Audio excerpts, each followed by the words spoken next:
let's make a stitch pattern in the round. This is the herringbone stitch pattern on needles. And you can see I am changing my directions here. So it has a nice little seam that's going on. It looks really, really good. And I'm going to show you how to begin this and continue it on. There's a bit of shifting your stitch marker around so that you get a nice even seam here. We're going to create this today here on GoodKnit Kisses. Welcome to GoodKnit Kisses. We're all about helping you stitch your love and love your stitches.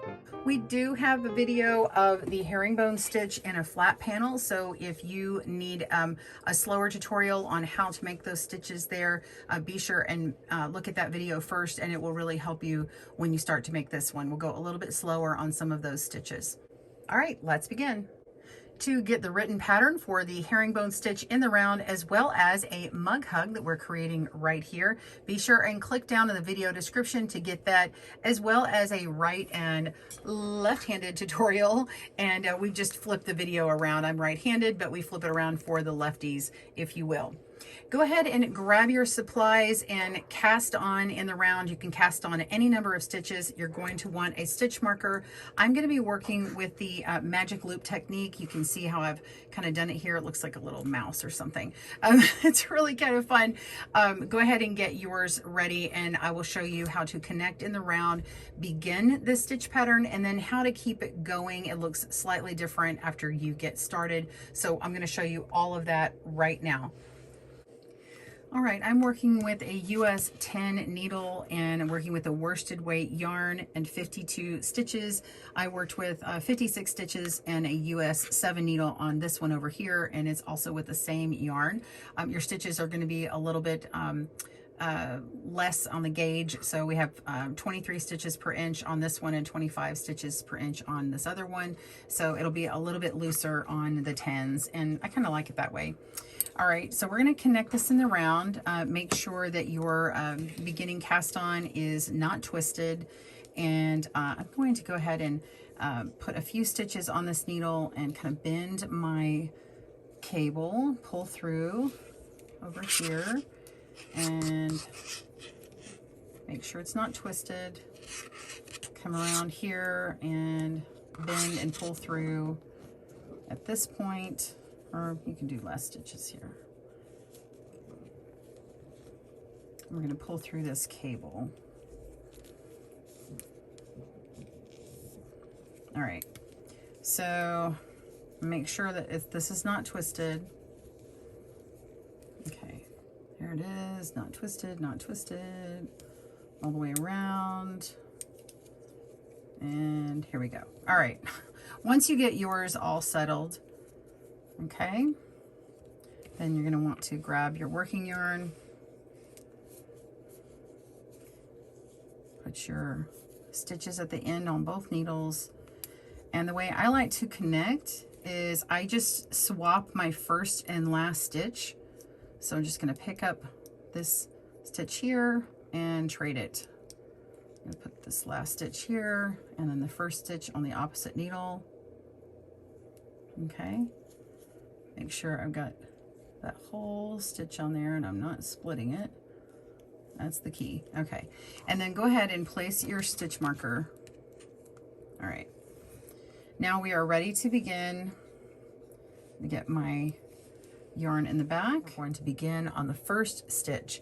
We're working the first two stitches together in the front of that stitch, but don't let these drop off just yet. So go ahead and yarn over and pull up a loop, and go ahead and pull back to where you have an elongated stitch. You want to have this one nice and loose. Don't be as tight as you might normally be, okay? And that's important because it might be too loose of a bind off later on, which we'll address, and I'll show you how to work that in the round. After you've gone ahead and pulled up your new loop, you're only going to drop off one of these stitches, so let that fall. It's sort of being slipped here. And then we're going to work into the front of the next two stitches. Don't worry that that one looks loose in the beginning here. Go ahead and go through those two. It's a little tight. My bind off is a little tight here. All right, and then go through and you're knitting these two together, and you're only going to knock off one stitch, just like that.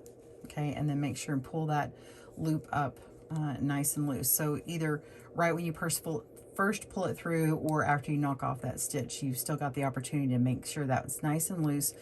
Pull it up to the length of the other one, and then work the next stitch. So we're knitting 2 together,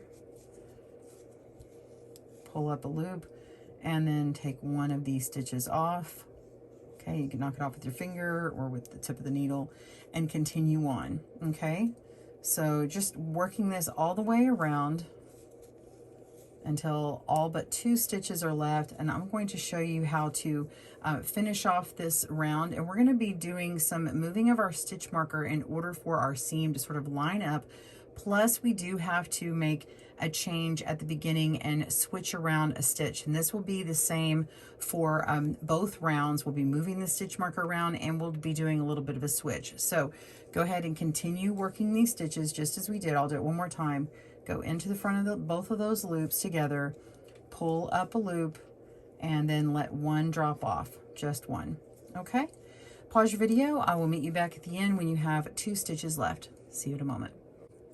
All right, so we are on the last 2 stitches of round 1, and now we're still going to be working into the front of these stitches, just like it knits 2 together, drop 1 stitch off, and now we have 1 remaining stitch. Now, as you've seen, we have worked everything twice, and so it needs to get worked. This last one still needs to get worked in this last round of stitches the same way we've been doing, but we're going to make a change here.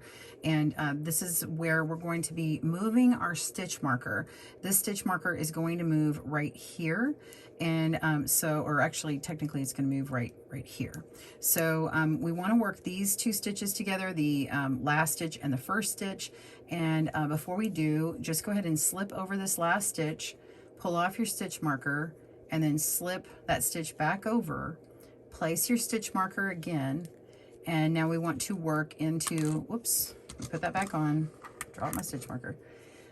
Now we want to work into the front of these stitches just as we were. Okay, drop that off, and now we're going to start round 2. So round 2 is a little different because we're going to have 1 stitch already worked, and that's okay. On all of the rows after this, or all the rounds after, you're always going to be doing that same thing. So the first and last stitch get worked together, and you move the stitch marker back 1, and then you continue working those first and last stitches together in whatever stitch you're doing from that round, and then you'll move on in the new stitch pattern for that next round. We've been working into the front of the stitch on all the rounds, and now we're going to be working into the back of the stitch. But I want you to observe this first stitch. Do you see how it looks very different from the rest of the stitches?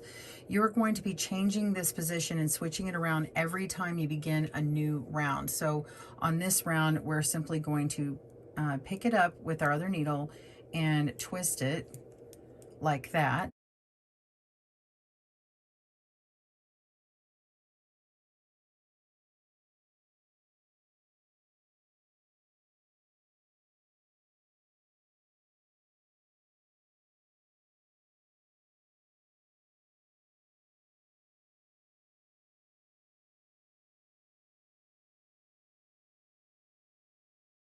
And so it now twists this stitch for us, and then we're going to begin working into the back loop. So every time you begin a round, you will be moving that stitch marker as we just did, and then we'll also twist that first stitch. So now go ahead and work into the back of the next 2 loops.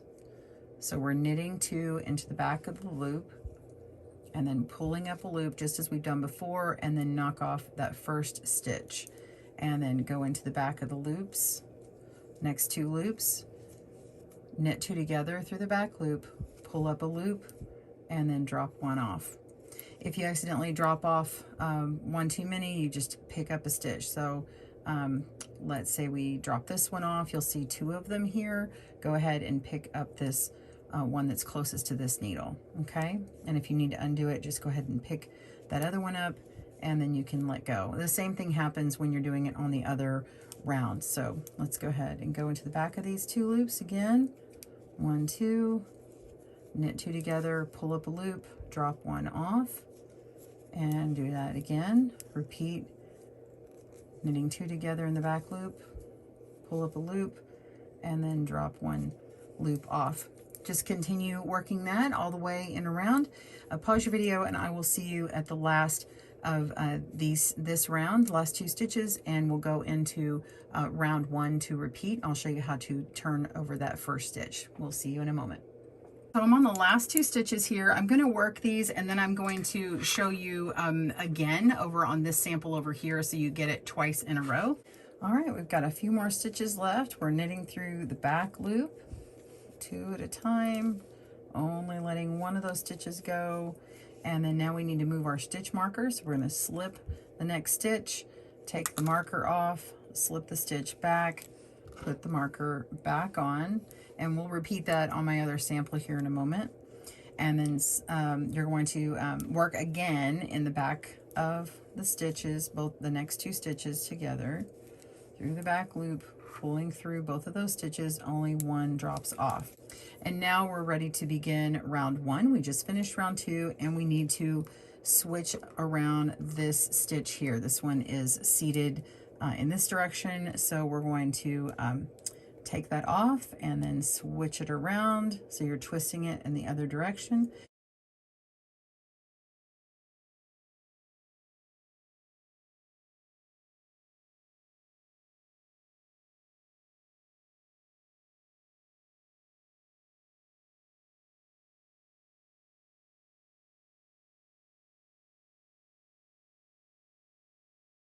And now you're just going to begin again by going into the front of the stitch, knitting 2 together, pull up a loop, and let one drop off.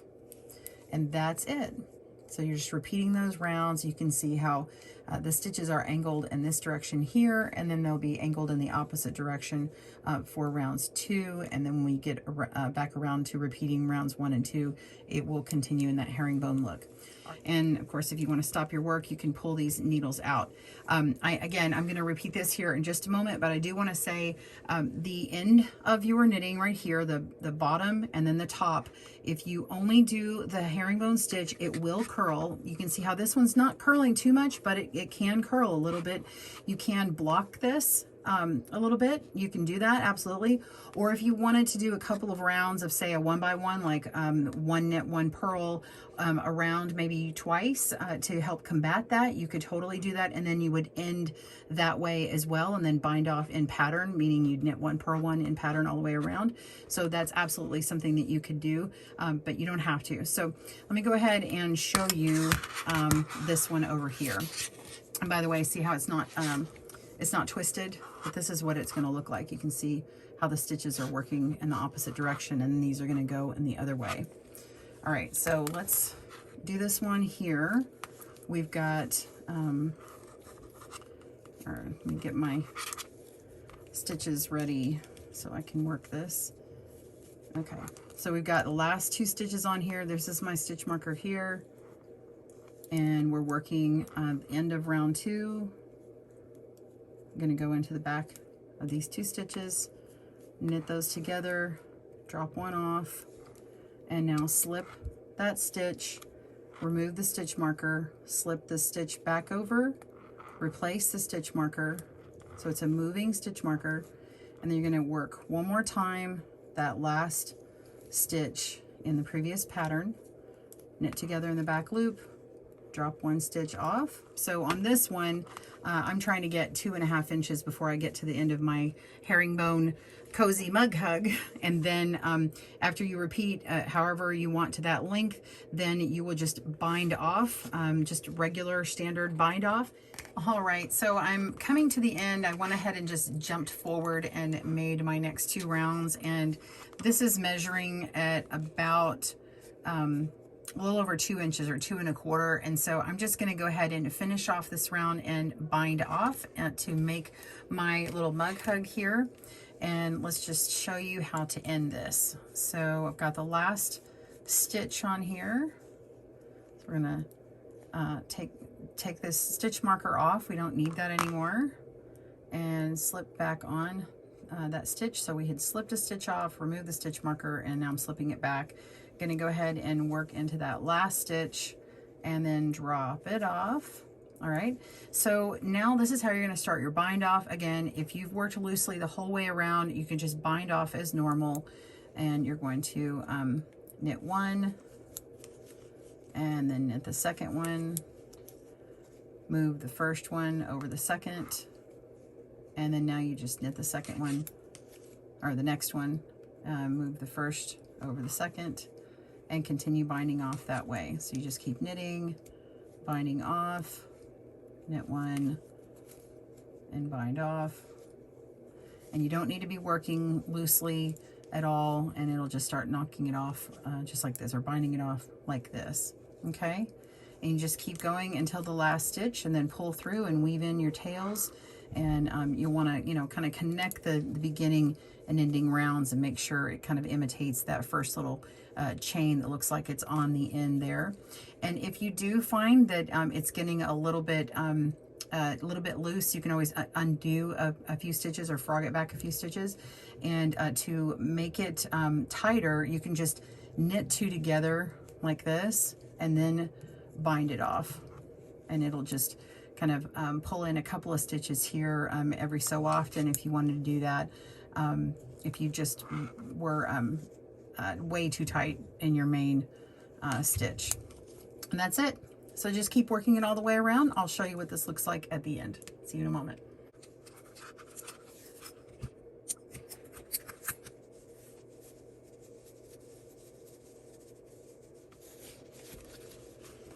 Okay, so I'm at the end here, and my bind off, while it is a little bit loose, I'm not worried about trying to work some of the stitches together just yet, because in this case, I'm putting this on a sleeve on a cup. And so see how it fits nicely up here without me even increasing. So it actually fits really well. So now I'm just going to close this off. All right, I went ahead and wove in the other tail. I'm going to show you how I close this one off, because this one looks a lot more dramatic. So we're going to be connecting this end to over here. So we're going to find this next stitch that we want to work it into. I'm just going to kind of come around through this V-shaped stitch here.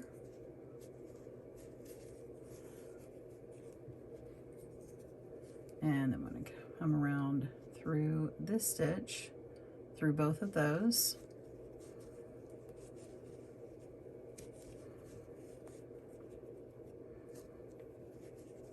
And so it's just imitating that stitch there and pulling it all the way through. And then I'll just go into the back and go through a few stitches. And you can see how it's made that all line up, and then you're just simply going to work in the back of these stitches. You can actually work this one just how you would if you have ribbing that you want to work through. I've shown how to weave in ribbing. You just kind of stick your needle in and kind of go around the back side of the ribs, because this one makes these ribs on the inside, and so you can easily hide your tail in there. You just pull on through, and then you can actually go work in the other direction. And when you get several stitches in, get several inches in, then you can just cut your tail and you're done. And I'll show you the finished result. Well, that's it. We've got our herringbone cozy mug hug. I'm going to stick that right on my mug here. A nice little pattern, and you've learned how to knit the herringbone stitch in the round. It's a great little pattern, easy to do. They work up really well in cowls in the round. Of course, you can start and end with the ribbing as well, or work it in any project you'd like. All right, well, I hope you enjoyed this video, and join me next time for more tutorials on GoodKnit Kisses for needles, as well as loom knitting and crochet. Be sure and hit that like button if you enjoyed it, and subscribe. Also, I'd love to see your creations of what you make with the herringbone stitch in the round, so tag me at GoodKnit Kisses in our Instagram account, and I would love to see what you make. We'll see you soon. Bye, everyone. Thanks for joining us today, where we help you stitch your love and love your stitches. See you again soon.